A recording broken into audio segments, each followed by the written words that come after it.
Good morning, friends. I hope you all are doing good and at home, safe and sound. Due to this pandemic, corona, we haven't been in a situation where we can meet in the typical classroom setting. So I thought I should come to you through this technology. So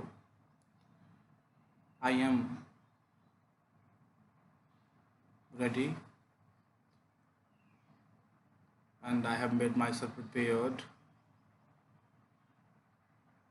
to talk to you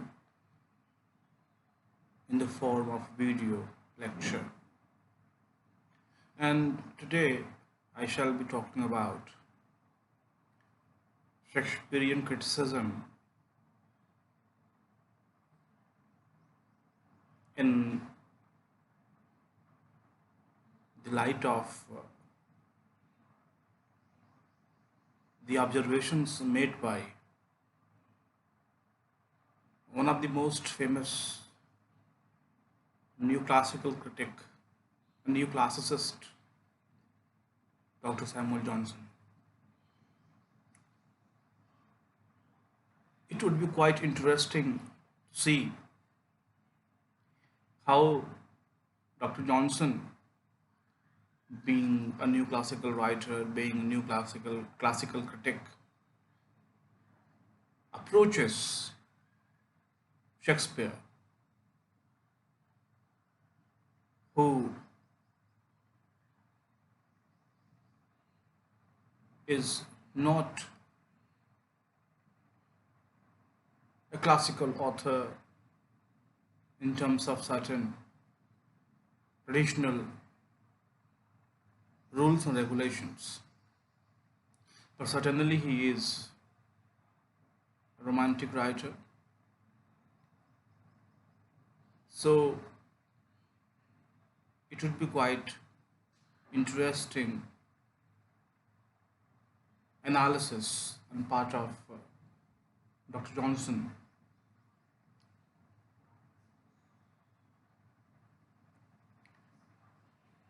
Dr. Johnson's criticism of Shakespeare chiefly lies in his book, Preface to Shakespeare, which came out in the year 1765. Being a new classicist, Johnson has certain dogmas, certain beliefs, but while assessing Shakespeare, he exhibits a strong sense of common sense. He opens his heart to analyze Shakespeare in terms of his pros and cons, in terms of his merits and demerits, in terms of his achievements, successes, and failures. So let us try to understand the achievements and the successes of Shakespeare as highlighted by Johnson first. The first and foremost achievement of Shakespeare, as per Dr. Johnson, Shakespeare's mastery, Shakespeare's expertise, Shakespeare's magical insight into the delineation and depiction of human nature. Being a new classicist, it is but required for Johnson to focus on human nature.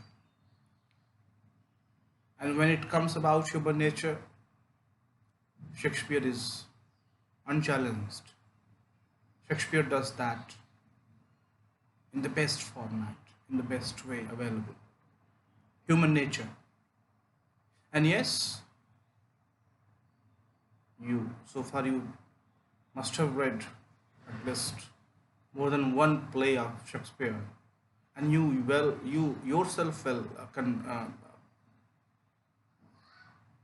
give your own perspective, your own opinion as far as the description, delineation, depiction of human nature in terms of its shadedness, in terms of its deepness, in terms of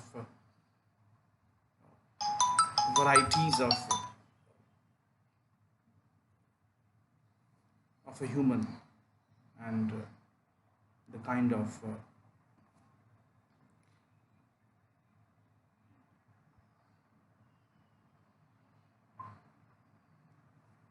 treatment Shakespeare gives. Second important thing which Johnson highlights about Shakespeare is his non adherence, in a way, violation of three classical dramatic unities: time, place, and action. You know all these things, I hope. Unity of time, place, and action. Shakespeare doesn't seem to follow any of the unities in most of his plays, except The Tempest, where he tries to be in the line of dramatic unities. But apart from that play, Shakespeare has freely violated, if not violated, he hasn't taken recourse to, he has been a kind of original genuine author, so it's not necessary for him to follow certain traditional norms. And he doesn't do that. For this, Dr. Johnson doesn't criticize him, he appreciates him. For Dr. Samuel thinks that whenever a theater happens, whenever a play gets performed,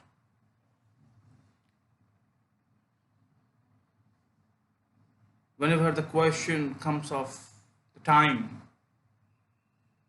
so be it the time in terms of moments, in terms of hours, in terms of months, in terms of years, in terms of ages, the audience has simply to think about that, imagine.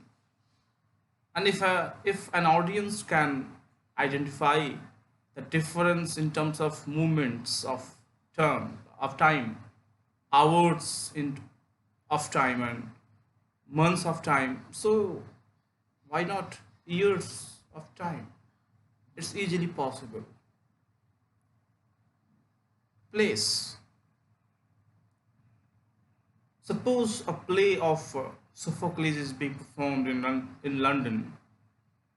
So naturally, the setting of Sophocles' play is not London. It's Athens, Sicily, Greek. But the audience has no problem in having any kind of trouble while taking that place to be Sicily or Athens or London itself. The point is, the audience, in his desire to see a theater, doesn't consider Sicily to be present lively. No. So whether it is Sicily or London or Paris or New Delhi or Vanaras, doesn't matter. So is the case of action. Whether a tragedy should remain thoroughly a tragedy or a comedy should remain thoroughly a comedy, it has been a big question. Purity of genre, purity of action in that way. So in tragedy there can't be comic scenes, and in comedy there can't be tragic scenes. For Shakespeare, oh my God, you read his tragedies and you find comedy, and you find his comedy. You read his comedies and you find tragedies. Johnson thinks that life is neither a complete comedy nor a tragedy. It is a mixture of both. Tragedy and comedy, both. And tragedy and comedy both make up society. And if literature is the mirror of society, then both of these should have equal importance, equal amalgamation, equal description in any play, any piece of writing. And for this, Shakespeare gets appreciation by Dr. Samuel Johnson. Shakespeare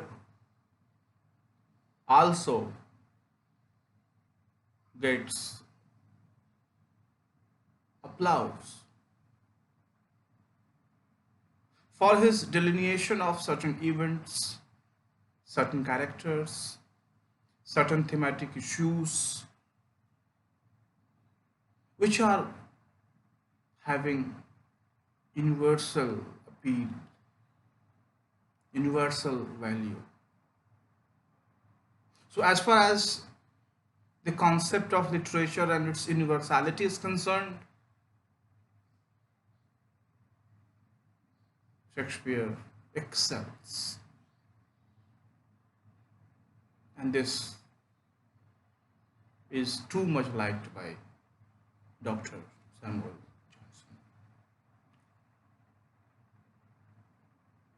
Dr. Johnson, being a new classicist, goes against his belief system and appreciates Shakespeare for his use of supernatural machinery, especially the use of three wishes in Macbeth, which he says that the use of the three witches is in the line of the belief system of Elizabethans, and it has no harm. Shakespeare as a dramatist did no harm. He simply catered to the interests, to the desires of the audience, and he did the right thing. Just think about this. Being a new classicist, rationalist, the era of enlightenment, how can one accept? How can one think of the existence of supernatural powers, machineries, especially in terms of three witches and ghosts and other which you see in Shakespeare's plays in ample amount?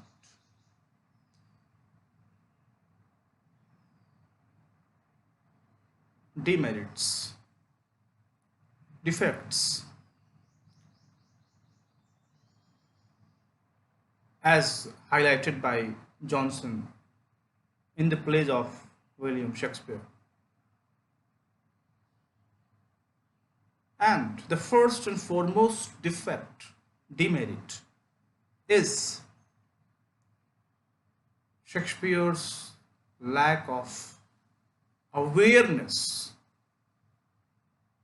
of poetic justice. Poetic justice is that concept which talks about retribution, punishment to those who are villains, those who are evildoers, those who are not good at all. prizes, laurels, clappings, happy days to them who have been good, virtuous, pious. But in Shakespeare, we see Cordelia dying. We see Ophelia dying. And the example which Johnson presents to us is the example of King Lear, Cordelia. What was the fault of Cordelia? So Shakespeare has no sense of poetic justice, according to Dr. Samuel Johnson. Johnson also criticizes Shakespeare for his lack of knowledge regarding the use of language and poetic diction. According to him, Shakespeare has been unnecessarily bombastic in using language and diction. He has been showing unnecessary amount of pomp and show. And Johnson accuses of him of being a corrupter of language. Corrupter of language. He also criticizes Shakespeare for his unnecessary use of pun. And he compares Shakespeare's use of pun as fatal Cleopatra, which is elusive in nature.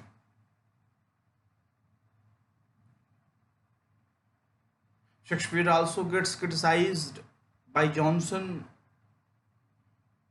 for his use of several images which are taken from common everyday to-day life, especially the images of kitchen, knife and other things. They shouldn't be the part of poetic diction, according to Dr. Samuel Johnson. Remember when Lady Macbeth utters the sentence, "Compel thick night," there she uses the imagery associated with kitchen, and this is not liked by Johnson at all. Shakespeare also has to face strong criticism of Johnson for his different amount of expertise in the composition of tragedy and comedy. According to Johnson, Shakespeare struggles, trials and moils, undergoes hard experiences, labor when he composes a tragedy. But the same Shakespeare is a spontaneous, natural, easy when he composes comedy. This makes Johnson to state that Shakespeare has been a better composer of comedy than that of tragedy. Because in comedy, Shakespeare's natural genius comes out naturally, spontaneously, which is not present in the tragedies written by Shakespeare.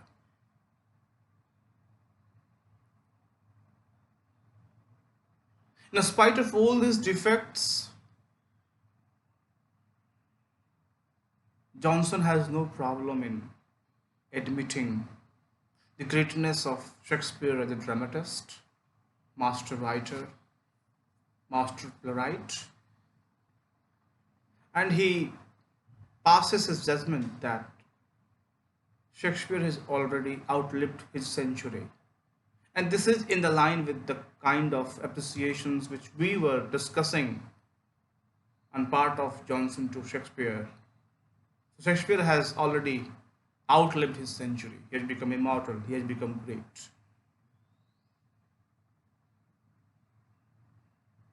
So these are some of the important aspects of Dr. Johnson's criticism of Shakespeare. I hope you shall try to understand what Dr. Johnson says, and if you have any doubt, any query, feel free to ask. Thank you.